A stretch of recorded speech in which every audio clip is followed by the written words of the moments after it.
السلام عليكم ورحمة الله تعالى وبركاته داوديال وبولموك ميديا ومعلنما السنين سيدادي بشي اللحاد لبدا كون لباتن وحانو وربحينتينا كو ايغينا إماراتك عربتا oo ku lumiyay dagaaladii ay kula galeen Liibiya iyo Yemen iyaga oo taageerayay kooxaha mucaaradka ayaa waxa la soo sheegayaa in Imaaraadku ay ku lumiyeen bilaayiin dollar halkaasi guuldarooyinka ciidamada sida sharci darrada ah Liibiya uga dagaalamaya iyo Yemen oo ay gacan saar ka helayeen dawladda Imaaraadka Carabta ayaa waxa la soo sheegayaa warbixin ay qaramada midoobay soo saartay in malaayiin dollar ay halkaasi ku lumisay dawladda Imaaraadka Carabta oo diyaaradaha loo yaqaan droniska ay u iibiyeen General Haftar ayaa waxa la soo sheegayaa in ay ahaayeen ugu yaraan 3 diyaaradood sida la qiyaasayo kuwaas oo la sheegay in ay ciidamada Liibiya ee dawladda la aqoonsan yahay diyaaradahaasi dhulka ay soo dhigeen waxa kale oo la sheegayaa in ay Imaaraadku ay General Haftar u iibiyeen gantaalo ridadoodu dheer tahay iyo hub aad u kala duwan kumanaan kun oo rayid ah ayaa ku dhintay dagaalada ka socda Liibiya iyo Yemen cabirka hubka iyo rasaasta asal ahaan Imaaraadku leeyihiin ay qabteen ciidamada Liibiya ayaa ah kuwa aan la soo koobi karin oo bilihan isxiga guulihii ay gaartay dawladda la aqoonsan yahay ee Liibiya ee GNA magaalooyinkii ay qabsadeen ee ugu dambeysay magaalada Tarhuna ayaa waxa la sheegay inay gacanta ku dhigeen kumanaan tan oo ah hubka noocyadiisa kala duwan kuwaas oo lagu soo farsameeyay Imaaraadka Carabta Imaaraadku waxa kale oo ay keeneen kumanaan calooshood u shaqaystayaal ah oo ay ka keeneen wadamada Chad, Suudaan iyo Syria sida la sheegay kuwaas oo ka dhinac dagaalamayay ayaa la yiri General Haftar sanadkii la soo dhaafay Mohammed bin Rashid Al Maktoum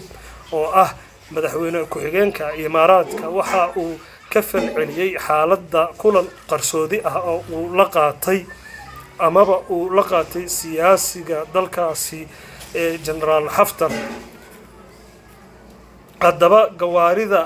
gaashaaman iyo gantaalaha ridada dheer ee lagu soo farsameeyay dalka China ayaa waxa la sheegayaa kuwaas oo ku kacayay adduun gaaraya 2 milyan oo dollar inay halkaasi ku waayeen waxa kaloo la cadeeyay in ay Imaaraadku adeegsadeen gantaalaha loo yaqaan Blue Arrow 7 ee Shiinaha laga sameeyo kuwaas oo 100 kun oo dollar ay gaarayaan qiimahooda Yahon oo ah HMD ee uu soo saaray maamulka Abu Dhabi sanadkii 2009 waxa sidoo kale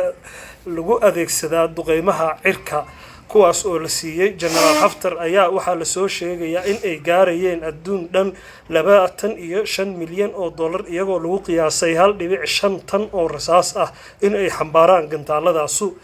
noocyada loo yaqaan Orlan 10 oo Ruushka uu sameeyo ee UAVs oo loo diray Haftar ayaa sidoo kale kamid ah diyaaradaha loo adeegsado dagaalka ka dhanka ah ciidamada dawladda ee Liibiya haddaba kuwaas oo ku kacaya ayaa la sheegayaa gantaalahaas UAV-da waa 120 kun oo dollar ayaa la yiri halkii gantaal haddaba adduunkan oo lacagta la soo koobi karin ayaa waxa lagu qiyaasay in ay u iibiyeen General Haftar 30 milyan oo hawg oo ah rasaas amaba nooca loo yaqaan Bansar Liibiya Imaaraadka waxa ay ku hayeen faragelin aad u xoogan tan iyo markii uu gacan siiyay dawladda la aqoonsan yahay ee caalamku uu gacan siiyay madaxweynaha dalkaasi Turkiga Recep Tayyip Erdogan kaasoo diyaaradaha dronka ay Turkigu leeyihiin ay burburiyeen dhammaan qalabkii ay u soo gadeen General Haftar dawladda Imaaraadka Carabta sidoo kale waxa la soo sheegayaa dalka Yemen in ay Imaaraadku ku lumiyeen malaayiin dollar iyagoo halkaasi kala kulmay khasaare aad u culus dagaaladan oo wili ka sii soconaya Yemen ayaa waxa la soo sheegayaa in mandaqada amaba jasiiradda yar ee ku taala cirifka bari ee dalkaasi Yemen ee lagu magacaabo Suqadara inay hadeer dadka halkaasi ka soo jeeda ay ka soo horjeesteen inuu Imaaraadku halkaasi ka sameesto saldhig amaba uu dago